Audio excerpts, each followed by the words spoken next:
Memperkenalkan nama lengkap saya Yohanes Bulu. Saya mahasiswa STT GKS Lewa.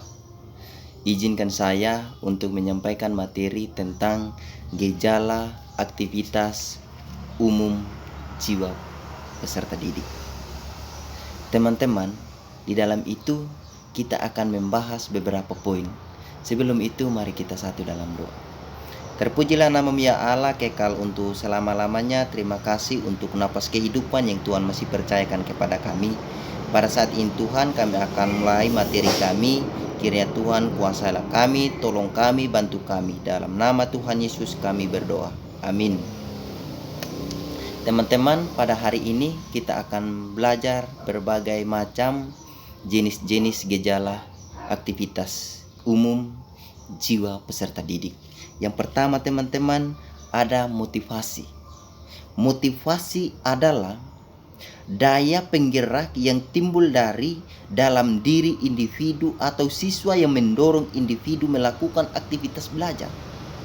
Contoh teman-teman, motivasi ini ialah dukungan-dukungan dari orang lain. Dukungan-dukungan dari orang lain yang memotivasikan kita. Contoh dukungan dari orang lain, mereka mendukung kita untuk bersekolah, mereka mendukung kita untuk melakukan hal-hal yang terbaik. Itu adalah motivasi dari orang lain teman-teman. Motivasi teman-teman sudah ada memang juga dalam diri kita. Sudah ada memang motivasi dalam diri kita setiap orang teman-teman. Tambah lagi ada motivasi dari orang lain, itu tambah penguatan buat kita. Teman-teman, setiap orang itu yang memang kasih motivasi itu adalah doa mereka yang diberikan kepada kita. Contoh teman-teman, seorang guru yang memberikan motivasi kepada kita untuk mengarahkan kita kepada hal-hal yang terbaik. Hal-hal yang terbaik. Tidak ada seorang guru yang mengarahkan siswanya di tempat atau ke hal-hal yang tidak baik. Tidak ada itu teman-teman. Seorang guru ingin siswanya supaya menjadi generasi yang baik atau generasi yang baik teman-teman. Itu teman-teman, motivasi dari guru bukan guru memotivasikan siswa saja, tetapi guru juga perlu memotivasikan dirinya sendiri. Contoh teman-teman, seorang guru itu ketika dia mengajar harus tepat waktu, harus menguasai materi yang ia sampaikan, sehingga siswa juga mudah pahami materi yang disampaikan oleh guru itu. Begitu teman-teman. Itu tentang motivasi teman-teman. Sekarang kita masuk dalam sikap. Sikap belajar peserta didik.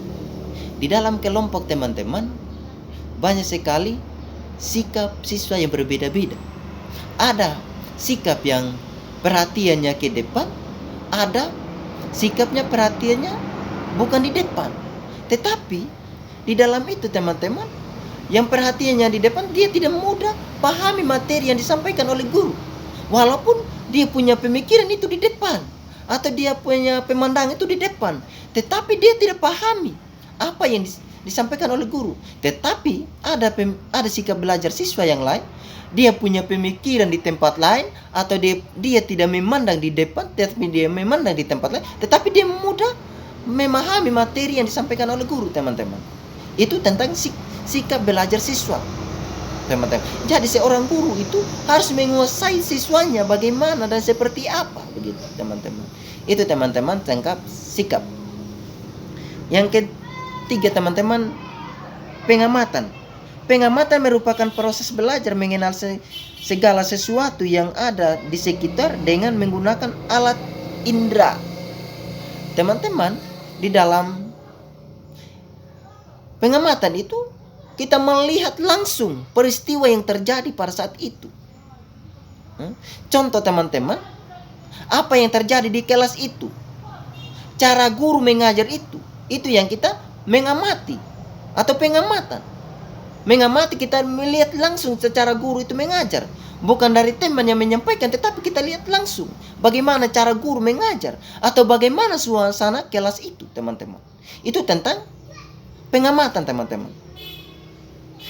Yang keempat teman-teman, ingatan peserta didik. Ingatan peserta didik ialah mengingat kembali materi yang disampaikan pada minggu lalu. Contoh materi yang disampaikan pada minggu lalu itu tentang pengampunan. Pengampunan itu yang disampaikan pada minggu lalu. Pada ketika pada hari ini ditanya oleh guru, siswa itu mudah atau mengingat materi. Ketika guru bertanya, minggu lalu kita pelajari apa? Dia langsung tentang pengampunan. Itu ingatan siswa. Atau contoh lain teman-teman. Saya dulu motor Supra teman-teman. Saya mengingat kembali, motor saya dulu itu baik sekali. Ketika saya pegang motor itu tidak pernah rusak. Padahal sekarang tidak ada motor. Saya hanya mengingat kembali peristiwa yang terjadi pada minggu lalu atau tahun lalu begitu teman-teman. Itu tentang ingatan teman-teman. Sekarang tentang pemikiran. Pemikiran peserta didik merupakan kegiatan pikir yang dilakukan oleh setiap orang pada saat menghadapi sesuatu masalah yang harus dipecahkan. Ya, teman-teman, di dalam itu pemikiran, kita memikirkan segala sesuatu apa yang kita mau lakukan atau apa yang kita kerjakan. Contoh teman-teman, saya dari sini, dari Lewa ke Wengapu itu saya pakai apa? Itu pikirkan, saya pakai motor atau saya pakai sepeda atau saya pakai bis. Itu pemikiran. Kita pikirkan, ketika saya pakai motor, itu harus ada persiapan uang.